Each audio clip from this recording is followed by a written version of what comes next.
So we are talking about the Susan Cox Powell case today because there has been, or potentially is going to be, some major developments coming up soon, and we are stoked. So we want to share those with you guys, and then also I want to give you a rundown of the case in case you aren't familiar. Susan Cox Powell. She was born on October 16th, 1981 in Oregon. She's described as a great person, really fun, energetic, selfless, and when she did end up having kids, she was known as a great mother. She got married in April of 2001 to a man named Josh Powell. Josh Powell was a really dude. He had a terrible childhood. His dad was He subjected them to at a young age and made them, witness things. He took his daughter to a hotel room when she was a teenager, and they were alone, and she thought it was normal, like we would think it was normal, and then he made her watch it with him. And so that was Josh's childhood. So they moved out of Oregon and they moved to West Valley City in Utah. And in 2005, they had their first son named Charles. Just 2 years later, they had their second son named Braden. A little bit about the boys. Charles was known as a scientist to all of his classmates. He really liked nature. Super smart. Super smart kid.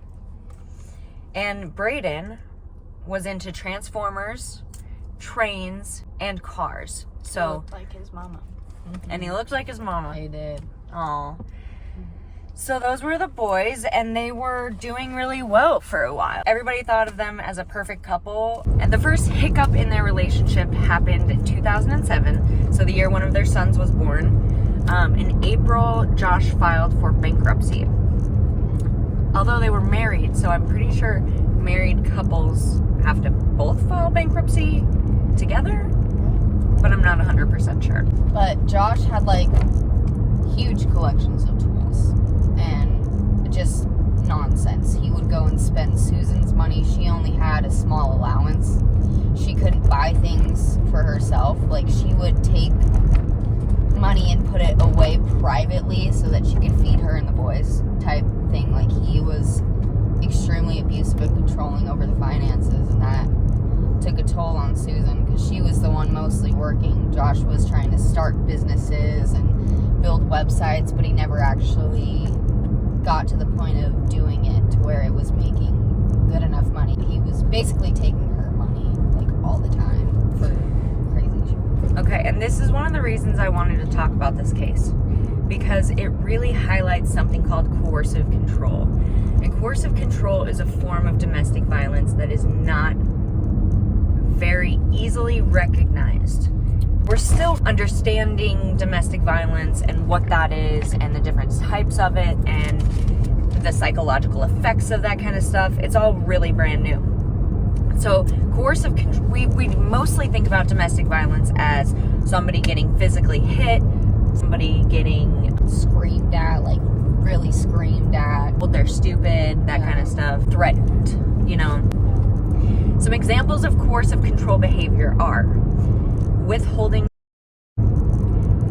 having to do everything that he says. For example, she was in charge, he made sure that she was in charge of cooking all the meals, but he dictated what she cooked, how much she cooked, and how much the kids and her were allowed to eat, and when they would be allowed to eat.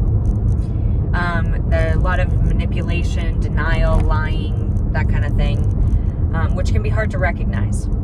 Another one is stalking or surveying somebody. You can do that through cameras or just driving to where they are and spying on them. It just depends. A lot of people don't know that people are doing that to them also. Somebody being extremely, possessive over a person's individuality. What they wear.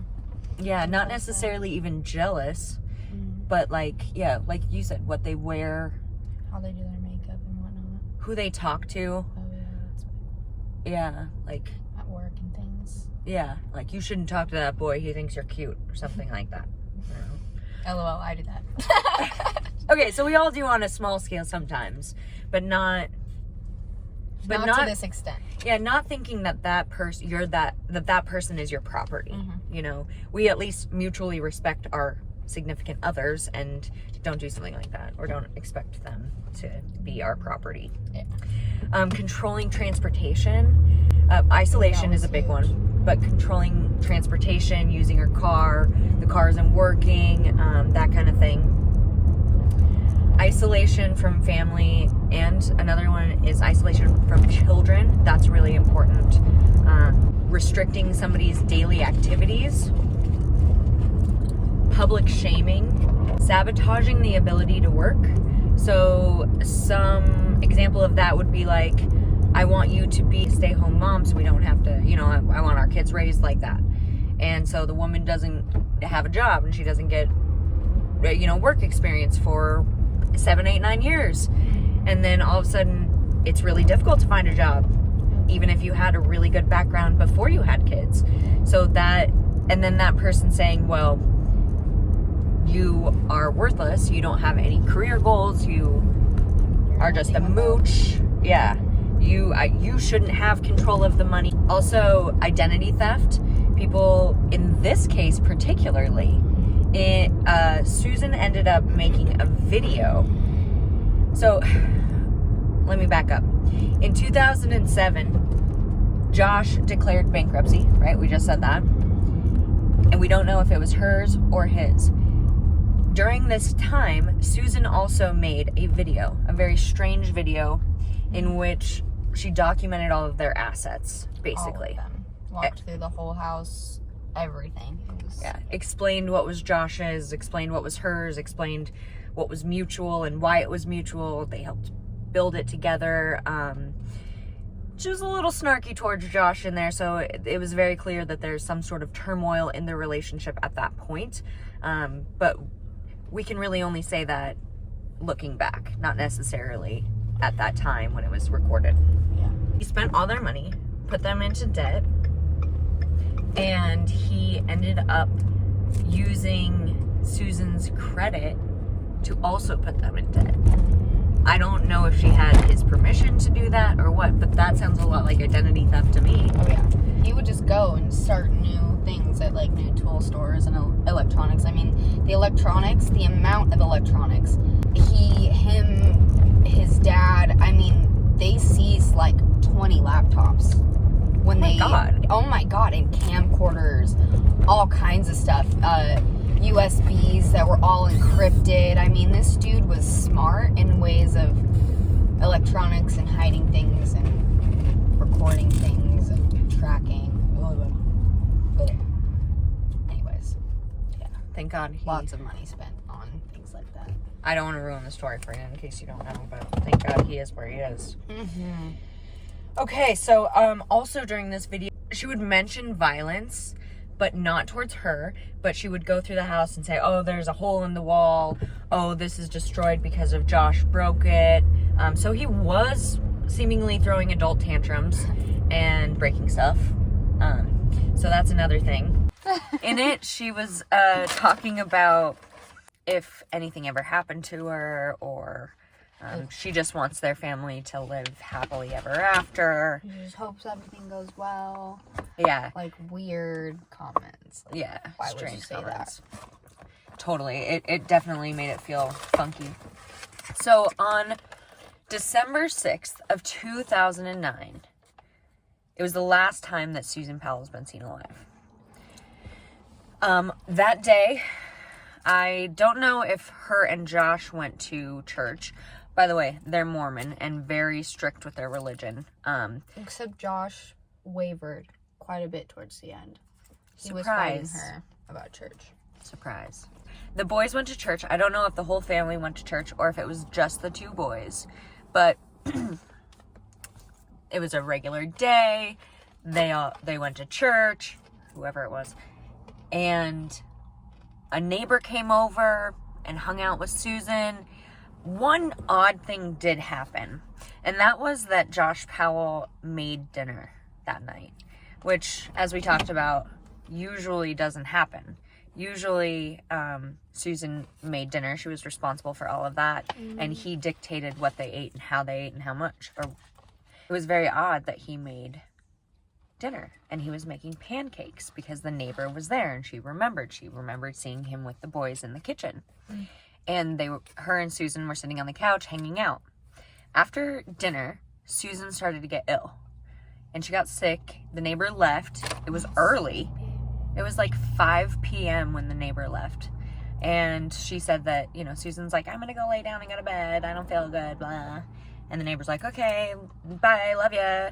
And the next day is apparently, I think, a Monday. Yep. And Susan was due at work. Yep, Susan was due at work. The boys were due at school. And they didn't show up. And it was actually the school that got really concerned. Yeah. And they called Josh's sister. And they were like, because she was the emergency contact. Well, she called Josh, couldn't get a hold of him. Called Susan, couldn't get a hold of her. So then she called Josh's sister and said, I don't know where everybody is. This is odd. They're usually very reliable. So the cops ended up getting called and they made reasonable entry into the house and nobody was home. And do you know what they found? They found her purse. Oh yeah, all of her stuff was still there. It was like weird. Yeah. And the other weird thing that they found was there was an area on the couch that was wet. And they had, it like had some reminiscence of trying to be cleaned. And there was also like multiple box fans pointed in the direction of the couch trying to dry it. But nobody there. No. Okay, so. And like a week before that, Josh had like made a big purchase on a carpet cleaner, by the way. Interesting. I didn't know that. Yeah. So the police find this. I don't know what happened, but Josh and the boys show up. And he's wait.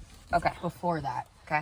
They could not get a hold of Josh for nothing. They didn't know where the boys were. I mean, it was huge. Everyone's calling. And the babysitter was the one that called the cops, or the daycare lady. She's the one that informed them. And she had her son call Josh because Josh wouldn't recognize that number. And Josh picked up for like a split second. Oh, wow. And then hung up. And then again picked up and was like trying to explain where he was and told them that he was camping with the boys and he'll be home. But then he took hours to get there. And when they looked at the cell phone, he was doing circles, trying to avoid it, trying to figure out how he was going to get his story straight. And then he went to the house. Oh and my talked to the God. cops. Like, it took him hours. Like, the cops were so frustrated. And he was just like, yeah, I'll be there soon. I'm gonna go to the dollar store. That's wild, though. And I wonder what his phone record said. Yeah. If that call, that call that he took from the son, I wonder if there was phone records for that and where that pinged. That would be very important. It is in the Cold podcast, but he wasn't far from the house. He wasn't that far. Like, That sucks. knew everything was going on. But he turned his phone off when he went to the West Desert with the boys. He had no phone records that night. On purpose. Yeah. So. He's good at That covering his sucks. tracks. And I think if you turn your phone off, then when you turn it back on, it automatically pings from the place you were last at. Does it? So I think it would be at his house, so it wouldn't even be relevant, Ugh, that sucks. Yeah, he was smart. Electronics was his thing.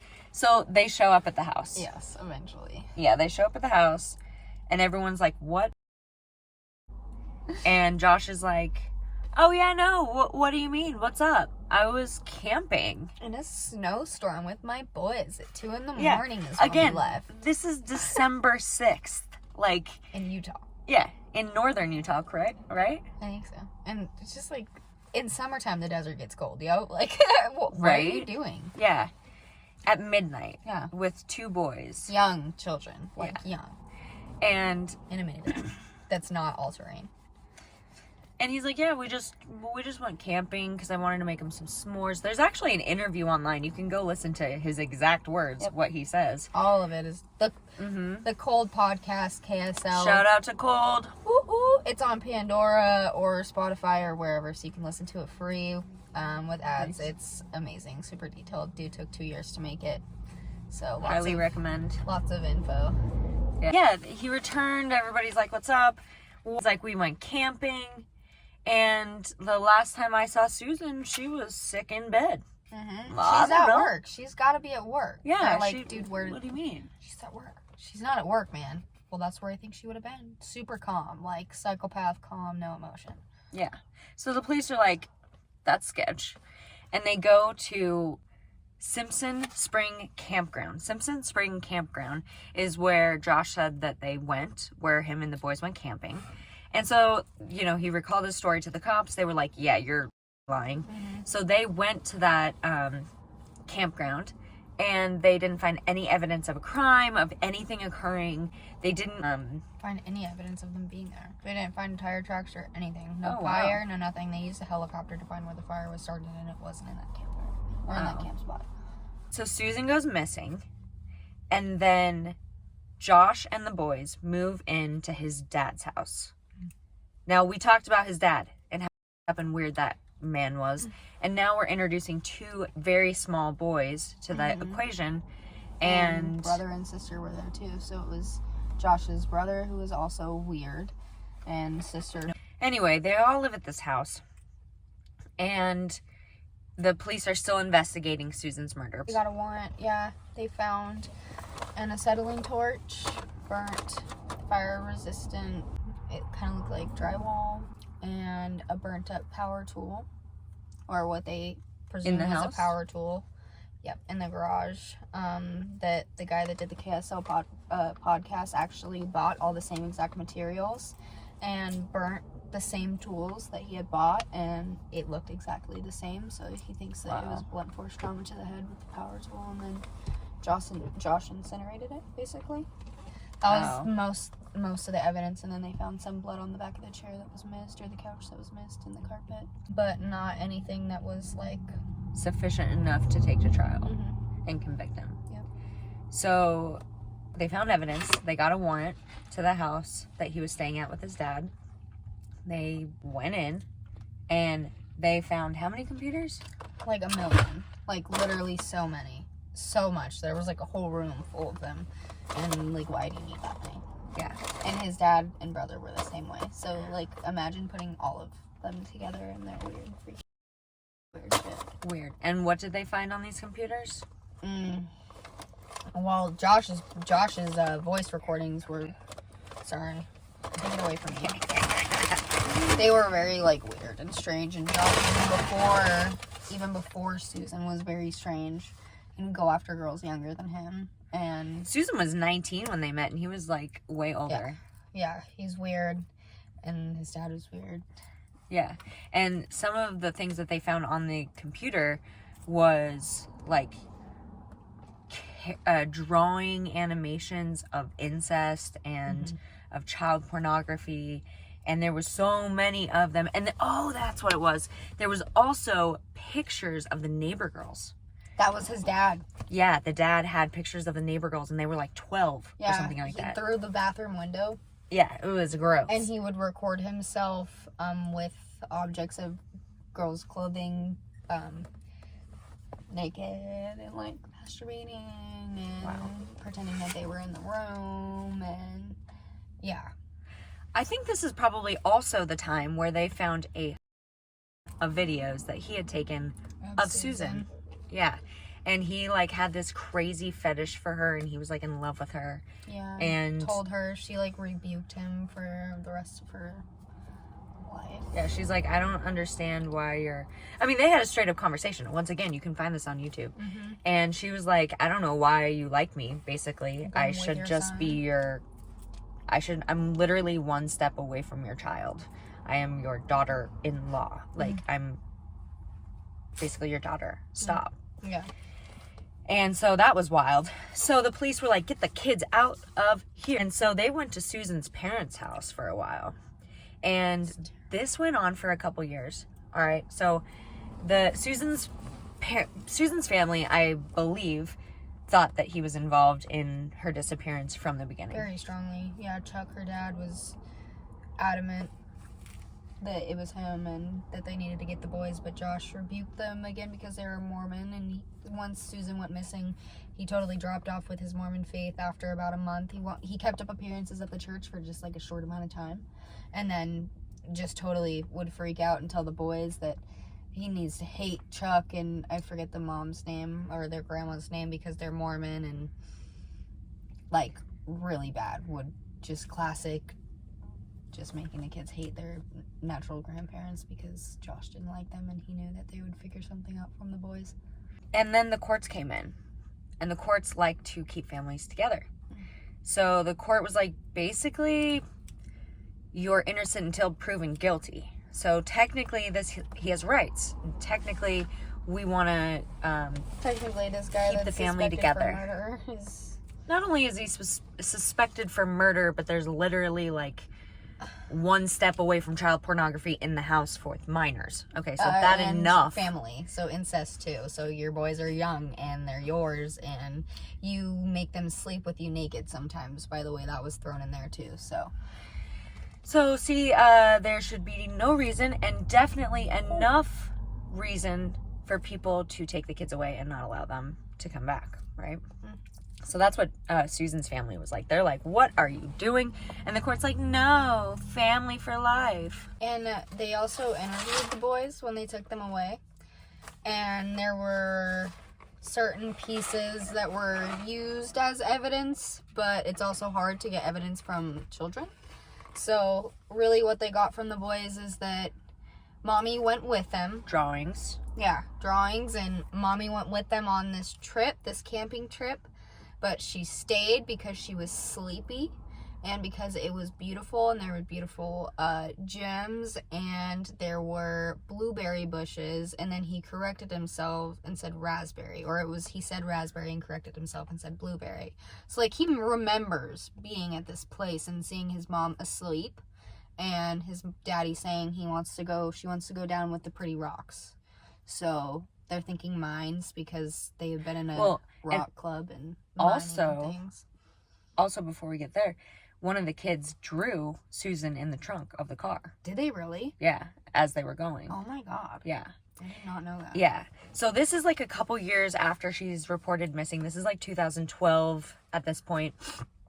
And Josh is the kids are gonna go be interviewed, like, for sure, like an official interview, and Josh has to take a polygraph test. So there was a couple of catalysts happening around this time, in 2012, and he was allowed visitation at the time, but it was supervised. Yeah, it was supposed to be supervised, but and first it wasn't at his house, I don't think, and then he earned having it at his house. Yeah, that should not be a thing. On February 5th, 2012, it was Super Bowl Sunday, and Josh had a scheduled visit with the kids. It was supervised, but at this point, it was at his house. So the social worker picks up the boys, and at this point, Susan's family is basically, like, begging the court. All this stuff is coming up. This is about to, like, really explode, and they are in danger, and we cannot let them go to his house. And they were like, family for life, right? So the social worker picks the boys up, drives them to the house, and they're young, they're little, and so she's parks and she's getting her paperwork and everything, and they jump out of the car. They're stoked. They're like, yeah, Dad. So they jump out of the car, and Josh opens the door, and they run inside, and she's... I have a surprise for you. Yeah, he said, I have a surprise for you. He, made sure that they ran before the social worker. Boys, run, I got a surprise. Like, she said he was real excited. And... yeah. And then stone. So then by the time she even got out of the car, she basically had her stuff looked up. Josh made eye contact, and he slammed the door, like, hard. Yeah. And all of a sudden, she heard screaming and crying. And she called 911. And it is one of the most horrific, frustrating, fucked up 911 calls I've ever heard. Yeah. It sucked. And this guy didn't, whatever, they basically didn't help. They didn't send anybody for like 20 minutes. Nobody showed up. He was just basically like, is there danger? And she's like, yes, this guy is like under, investigation for murdering his wife. And he's like, can you hear anything? And she's like, yes, I hear screaming. He's like, so there's danger. Like, and she didn't, yes, there's danger. Yeah, and she didn't know the exact address off the top of her head. Mm-hmm. So when this is all happening, he's like, where's the address? And she's like, I'm not sure the exact address, but this is where I am. And he's like, ma'am, that doesn't help me. And she's like, no. And she explains this whole situation. And she's like, can you send help? Someone like now. And he's like, oh yeah, I'm still waiting to figure out where you are. And he was a total dick. So she hung up, and he basically said the police are going to have to respond to calls that are life and death before they respond to this. So I'm not sure when somebody will be out, but somebody will be out. So she hangs up the phone, and on the phone call, she says, I smell gas. Yeah. And I'm scared. I don't know what to do. I want to make sure how do I help the boys? But now I'm smelling gas. I'm in my car, and I want to back up because I'm scared. I don't want to be by the house. I don't want to be by the house, yeah. And so she does that. The 911 caller's like, yeah, I don't give a fuck. I mean, I guess Where's I can your send address? the fire department or something. Like, dude's like monotone, like not worried about this at all. Like, please don't get a job like that if you have no empathy and no sense of urgency for somebody else. Don't do it, because then little children die. Yeah. She backs out of the driveway. She hangs up, and the house exploded. Then they got the first responders out there, and they got into the house. And one of the most horrific details of this entire thing is that the boys, although they did die of carbon monoxide poisoning, there was also a number of strikes to their bodies, indicating that they had suffered severe blunt force trauma. I want to say it was like with a hatchet. He tried to like behead them. So that was the screaming she heard. So like one was witnessing the other being killed by the dad. Yeah. Probably the younger one. Just like Cece and Bella. Watts. Probably. I mean, there's no proof for that, but there's also no proof for that. So you just kind of imply some things, and you just kind of have to use your gut. But anyway, so that is the situation. Now there has been potentially some updates in the case. I know nothing about these updates. Yes. It's all you. Awesome. So I've given my spiel. Bam. Rockstar. Okay, I don't know if you guys know Heavy D Sparks, but he's great. Diesel Brothers, they kind of... Shout out. Word up. We had a bank account that was named by you. Follow us the other day. We got super stoked, but it wasn't you, but that's okay. I think you should follow her. It's alright. It was a good try. But basically, they have a shit ton of money, and they use this for great reasons. They investigate cases like this. They dig things up. Whatever. So they got really interested into the Susan Powell case. Because police departments only have so much money. Yeah. So some things they'll just be like, they're like dead. they did a good job. They did their best in looking in mines and using cadaver dogs and things like that once they kind of decided that she was probably deceased, so they were going to look for a body. Basically, these dogs were specifically trained to find traces like that, blood, things like that, spit, whatever. But yeah, basically the police department ran out of funds, it's been a long time. Yeah, it's been go years. Cold. Yeah. These guys listened to the Cold podcast and decided this was the next case that they were going to take and investigate. So basically they go out to the West Desert after listening to this whole podcast, which please do it, because oh my gosh, it's amazing. I got stuck on it. I listened to it for Did days. they go to the campground that Josh said that he was at? Yeah, they did like all this. And they did some sourcing because there's a national park around there too, right? Yeah, it like all is pretty much. Well, I shouldn't say all because I don't really know. But yeah, there's tons of trails and things like that. A lot of it's off-road, but No problem for news worlders, because that's what they do. But, so they locally sourced and they found this miner dude. Okay. And he was like, okay, so I've been to, like, all these mines. I look for stones and things like that. And there's this mine out there that has physically, purposefully been destroyed. And that doesn't happen out here. People don't do that. People are looking for these gems, and maybe that's a great mine. And we know it's a deep mine, and we can't get to the bottom of it. So basically what happened is there's a head frame that's over the mine. Okay. So you can get down. There's a ladder, all kinds of stuff. And it supports the opening of the hole so that it's just a small square instead of a big gaping hole that you can't fucking get in. Okay. So basically this headboard had been chopped over, chopped down, pushed down, burnt down. Oxyacetylene torch, okay? Basically it had been shoveled. All the dirt had been shoveled after this. It looked like people had shoveled for days into this hole. And remember, the son said there's blueberry trees or bushes all around this mine. And it had just been collapsed intentionally. So they come in, they use their equipment. You said the gems, so, and the miner was like, no, that's what I do out here. I look for the gems, and they're in there. Exactly. Yep. And they use all their equipment. They buy these rigs, and they go down there personally in this bucket for weeks. And they're digging. They're taking what they call bird's nests out there pot by pot. I mean, they took thousands of pounds of dirt. And they're finding little things. They're finding collarbones. They're finding vertebrae. They're finding clothes. They're finding camcorders. They're finding all kinds of stuff. All kinds of stuff, dude. Female jeans, like... as they're going. So now, basically, did they send it into a lab, and now they're just waiting for it to get tested? Yep. Oh, my gosh. Yeah. Fiber, and the dad, Chuck, even went, Susan's dad, and went down in the hole, and the babysitter, that was the one, or the daycare lady, I should stop calling her baby, she had a profession, daycare.